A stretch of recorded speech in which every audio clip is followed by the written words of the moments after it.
As I am used to 2 hour speeches minimum, I request Master of Ceremony to remind me once my time is finishes. For me, as you all came from different parts of India, and who I am, and ambitious, want to serve the nation, I would like to share my experiences as the way how I established the party, and I think my experiences might give you a different kind of insights. So that might help you for your future and to contemplate. And if any mistakes I have done or anything which I have done good, maybe that would be something which you can understand about your own journey by looking at by understanding my own experiences. For me, when I had established Janasena party, it was for me, it's a national service, not for personal recognition, not for power, but for change. A change which is needed in our society, in our country, which we always wanted. Instead of sitting idle and having millions, having crores, having great popularity, I had really contemplated, would I end up like most of the people, or will I contribute at least a part of my life to the nation, to build for nation service? So it suddenly didn't happen after becoming an actor. Though I came from small beginnings, I came from a lower middle class family. My pain was always about the society which I used to watch around. The pain, the kind of sufferings people used to go through. Nothing happened to me at a personal level. I never had a shortage of food, reasonably good schooling. But my pain was towards society. When I started gaining knowledge about the society around me, started reading, maybe looking at all our freedom fighters, reading their biographies, somewhere I felt an immense urge and intense urge, like to do something for the nation, to do something for some kind of contribution for the nation. This started at the age of 14. So like you, when I started getting into my teens, I was looking forward some kind of ideology which I would like to embrace. As Digvijayji said, look before you leap. So what kind of ideology would you lean into? What exactly should I embrace? So I was understanding Marxism, I was understanding socialism, I was trying to understand capitalism. Especially when you're a kid growing up in the 80s, when you're a teenager in the 80s, there was quite a turbulent political atmosphere within India and around the world. Right from Punjab terrorism, Khalistan terrorism to LTT, and across the globe, there is still unified, Germany was divided, and apartheid was there in South Africa. So all these different political climates around, at a global level, the national level, really it drove me crazy. At one part, you look at the freedom fighters who had selflessly sacrificed their lives. And another way, always I was looking forward, the nation would be greater as every day passes by. Every day, I thought this is going to be another beautiful year next year. But I was quite disappointed as a kid. At the way they looked at the corruption, the way I looked at the nepotism. It was quite disappointing for me. Always my desire was a commoner to be something, a commoner to stand for the oppressed. But the society around us, it is only the dynastic rule and everything really bothered me. So finally I became an actor. But that social consciousness never left out of me. I was quite keen. I was watching around, observing things around, reading a lot, absorbing a lot.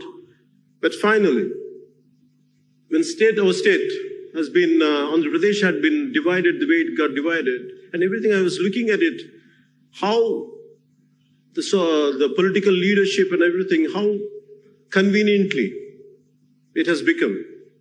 The power politics really disturbed me. So instead of being an armchair thinker, I was thinking loud within myself, or contemplated for quite a time. I said, would I sit like everyone else, or would I come forward and do something? I thought, without any expectations, without seeking power. But I want to stand for the voice of the oppressed. I want to be the voice for the neglected. I want to be the voice who are really meek and helpless. That's how I formed Janasena Party. And there were a lot of people, youngsters. Today, I said all of you come from different parts of a country and you're looking forward to become some kind of leaders and leadership and you want to have an active role in politics. In 2007, when I had started Common Man Protection Force, which is supposed to stand for the oppressed and meek and helpless, I had met a lot of young people, both boys and girls. But what I had noticed in them was, at least most of them, they need change within shortest time possible, like like an instant noodle. And 2007, I looked at the youth there, then, the way they wanted everything immediate, they don't have the patience. Then that's what I thought, okay, let me walk the talk.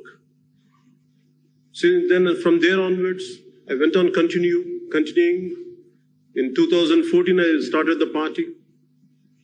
And I had lost my first election in 2019. Even I myself lost in both the places which I had contested. But that didn't stop me continuing my political journey. Because when I had started, what must have made me to be here? What must have made me to continue it is not for personal recognition. There is no ego in defeat.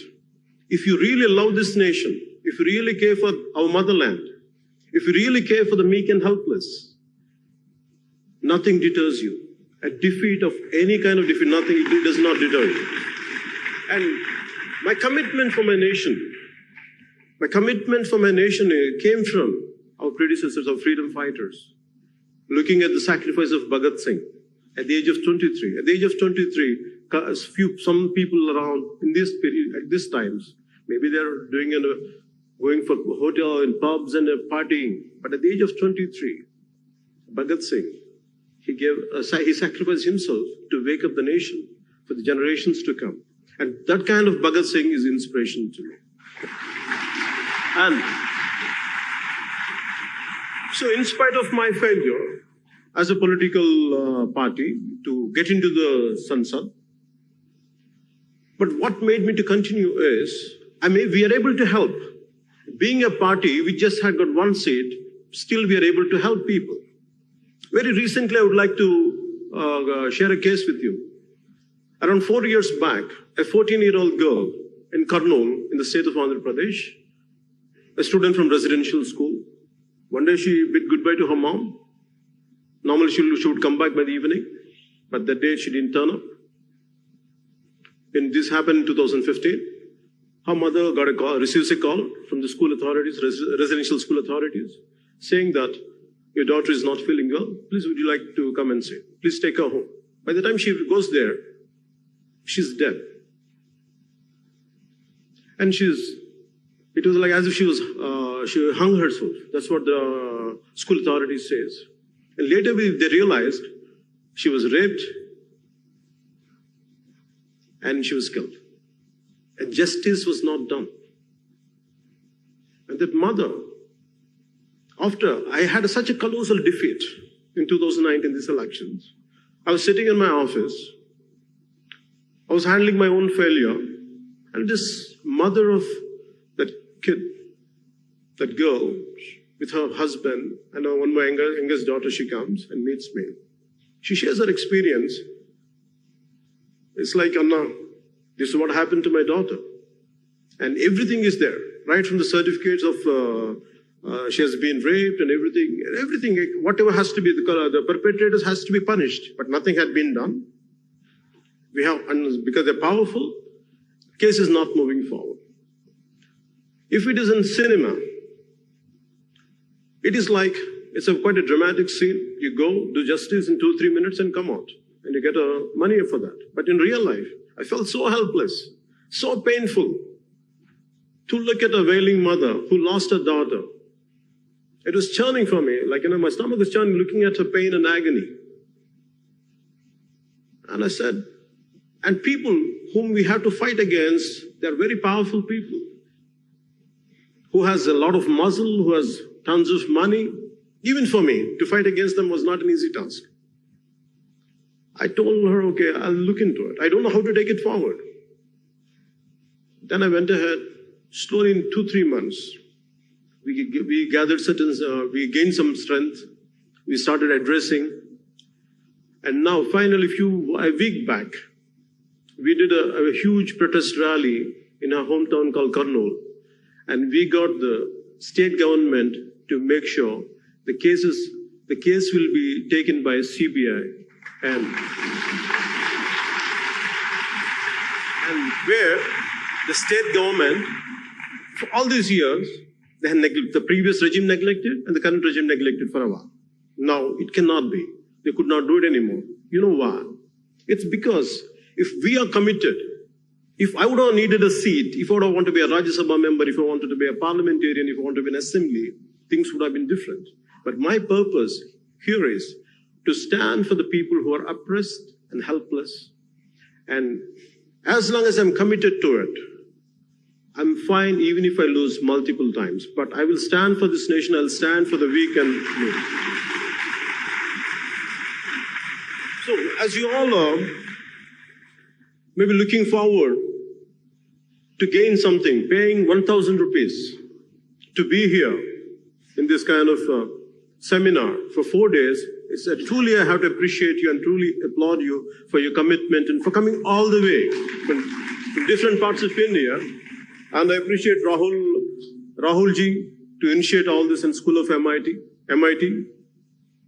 of especially for such an eminent institution to take forward this kind of seminars, which would really help people. It's not just people who are within this auditorium, pan-India, who are looking at this seminar, they really get inspired and influenced. And I truly appreciate you for your patience. And the only thing I would like to share with all of you, just a few more things. I want you to understand, no matter what, don't come with a short-term plan. If you really want to be the change agents in politics, at least try to give at least a decade to 2 decades. I have committed myself at least 2.5 decades in 2014 that I would commit for my nation, I would commit for my motherland, that I will, whatever I'm capable of doing, I'll do it, irrespective of whatever that I'll gain or lose.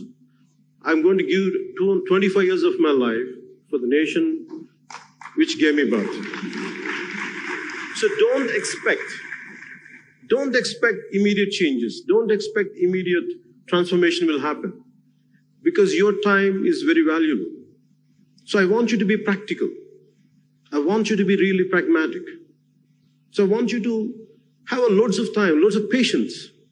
Don't try to be mere armchair thinking. So if you're not talking about social media, anything is nothing, there is the problem with any medium or any kind of paper is not about how you do it, how are you going to use it.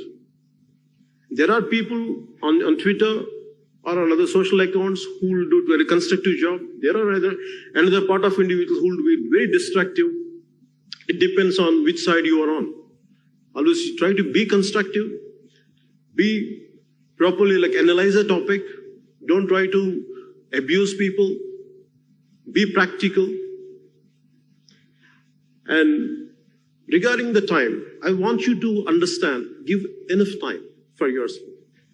Don't try to be, by the time you're almost been early 20s, at least, you have to give yourself at least 10 to 15 years to see a little change, a glimmer of hope.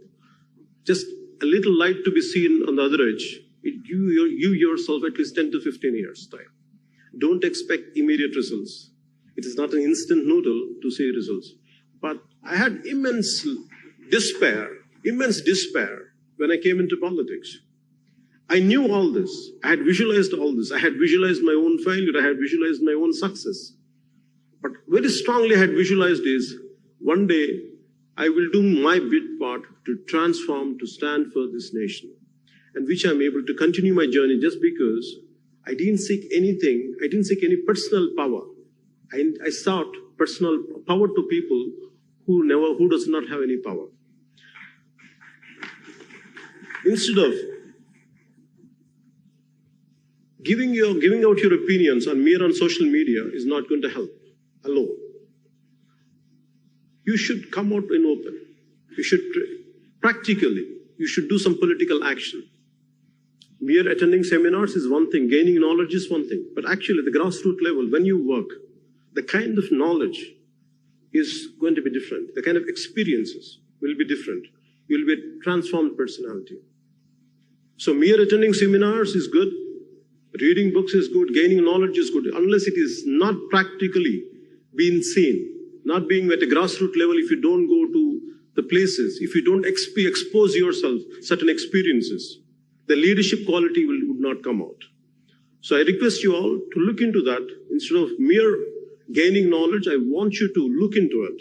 Try to gain some experience at a grassroots level, gain some real experiences, not experiences at a mere sitting on the internet. That much I would like to convey to you. An ounce of action is better than a ton of talk. Be prepared to just a bit of practicality. Instead of gaining mere talking, I want you to be a bit practical. Get into hands-on experience. That would really help you. This, and what inspired me, what gives me hope is, when I said 25 years of my life, what made me to say that statement is, I'm not working for these times. I'm working for the generations to come. I'm working for your generation. It would take me time. This would. Because when I look at my own son's age, who is around 14, a little younger than that, I feel we have taken the greatest sacrifices done by our freedom fighters. Right from Bhagat Singh to any number of great leaders, they have sacrificed themselves. And yet, we don't carry that legacy. We are selfish, and we are completely self-centered. I questioned myself. I don't want to be the group of who just think about themselves, who are selfish. I don't want to be a part of that group. Whether I'm being an actor or not, whatever best I could do, I don't want to be that kind of society who just merely thinks in a selfish manner. So I came out, I'm doing my bit part. I also request you to do your bit part. There are enough political ideologies out there. I want you to evaluate each and every ideology consciously. Understand everything. What is the pros and cons of each and every ideology? Whatever the political parties are there. If you want to go into them, join in them. But I want you to understand completely. Is it what you are? Then please completely embrace it. Stick to it and fight for it. So, what made me to say this is, in the country, the moment in one of my videos, they had shown that Swami Vivekananda, the great men like Swami Vivekananda, the great saints like Swami Vivekananda, who inspired me. And Martin Luther King Jr., who came to India, when he came to India, when he was in Bombay, when he looked at the riches of Bombay and the extreme poverty of Bombay side by side, and he was saying, only in a country like India, if the same situation would have been prevailing in any other country, it would have led to bloody revolution. But only in India, how come nothing is happening? Why people are still able to smile? That is the greatness of our nation. That is the greatness of our nation. This is the land of Swami Vivekananda, land of Subramanya Bharati, land of Narayan Guru. Eminent great science, eminent personalities. Because who had selflessly sacrificed for this nation. Because of them, because of their spirit, this country will never get disturbed. No matter how many selfish elements are there. What kind of uncouth people are out there. But because of the kind of spirit we have, and it's nothing going to disturb, that spirit, you're going to carry it forward. And whatever bit you can do for this nation, and that is going to be the hope. I have a great hope in this generation. I have an extreme hope in this generation. Paying 1,000 rupees to be all the way from here, all the way to Delhi, to listen to this kind of talks from different individuals, eminent individuals, that shows this country is going towards greatness.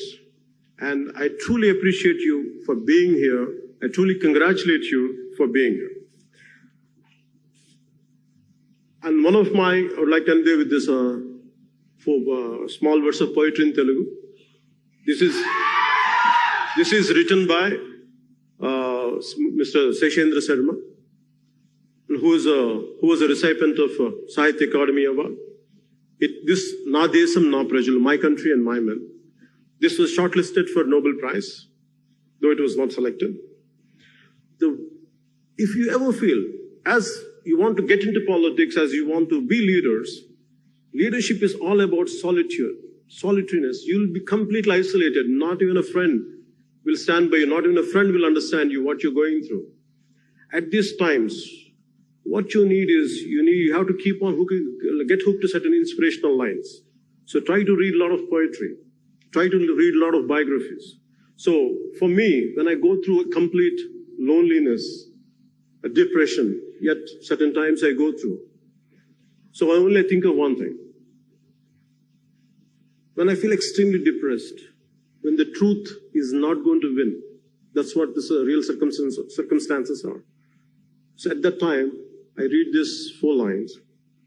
Samudram ఒకటి కాళ్ళ దగ్గర కూర్చొని మరగదు,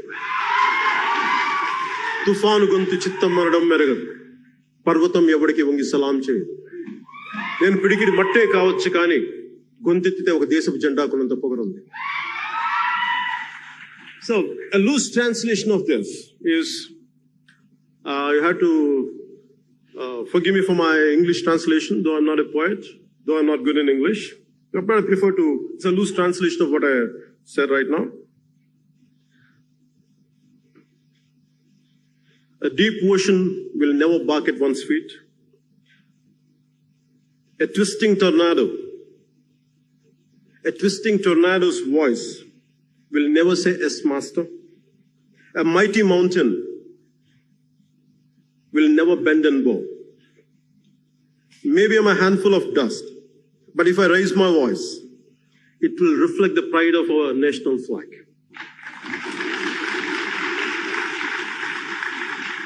We should be grateful for the nation we are born in. And be patriotic, be accountable, be responsible for your actions. And this country, we are of different ethnic groups, different linguistic backgrounds, different cultural backgrounds. Yet, always this country amazes me. We come from different backgrounds, different linguistic barriers, cultural barriers. Yet, we feel as one. We feel as one India. We feel as one nation. That is the greatness of this nation. No matter how many foreign forces would try to come and divide us, we will stand as one. We will be united as one. So, thank you for giving me this opportunity. And I'm grateful to you for listening to me. And normally I end up my speeches with Bharat Mata Ki Jai. I would be grateful if you say Bharat Mata Ki Jai.